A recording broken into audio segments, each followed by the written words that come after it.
Wall Street rose for the fourth session after Alcoa earnings beat expectations. Joining me today is Keith Bliss from Cuttone Co. So Keith, we did see Alcoa beat ahead of second quarter earnings season, and we are going to see financials, JPMorgan and Wells Fargo later this week. How is optimism going into the second quarter earnings season? Well, second quarter earnings are not projected to be all that great, either from an EPS standpoint or a revenue standpoint. Again, revenue is the most important thing that I watch because it really gives us a significant future look at what the economy is going to do and what the companies are going to do as a result.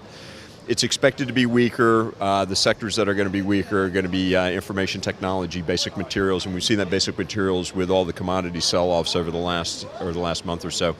Financials are going to be the real bellwether that I'm looking at. They are projected to be good, somewhere in the neighborhood of 17% EPS growth from the last quarter. That's due to a rising interest rate environment, more credit demand, a steeper yield curve.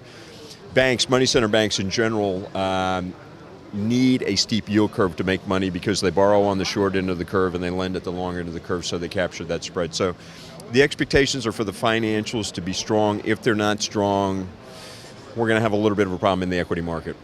And data today showed that small business sentiment did drop in June. Are we starting to see sort of effects from tax hikes and sequestration now? That's part of it. The other problem that small businesses have is really the shenanigans that continue on in the Beltway. And Bill Dunkelberg, who's the chief economist for the NFIB, even said that in a statement today after the index was put out. The index is still not back above 100, which is the benchmark reading. It came in at a weaker 94.5, I believe was the case. But they're really struggling with what is the healthcare law going to be? Now we've got more delays there. What is future regulation going to be? They're also a little bit concerned about slack sales inside of their own businesses because we've seen GDP revisions come down.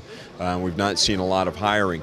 And let's face it, I mean, small businesses are one half of the economy and really the new job creators out there. And if they're at an indecisive point or an indecision point, they're not going to be hiring people, and that doesn't speak well for the economy. So, you know, until we, and I think, and again, they're talking about the real thing, the things that are giving them the most indecision are what's going on from a regulatory standpoint. They've been able to cope a little bit with the tax increases, but it's really along the regulatory lines in healthcare.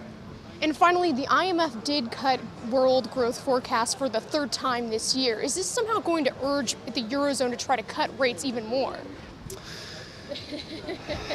Mario Draghi is his own man. He's got a mandate to hold tight on that, and I personally don't understand it. I mean, when you've got a global deflationary pulse, it would seem to me that every central bank around the globe, especially the ECB, when you're in a recession in the Eurozone and you've got the highest employment recorded since the Eurozone was created, that he should be slashing rates and slashing them today. Hopefully this will be the thing that urges him on. I think he's wholly afraid of a bubble being created in Europe somehow. Where that may be, I don't see it, but that's the only thing that I can come to. The ECB needs to slash rates. They need to get on board with the rest of the central banks around the world for sure.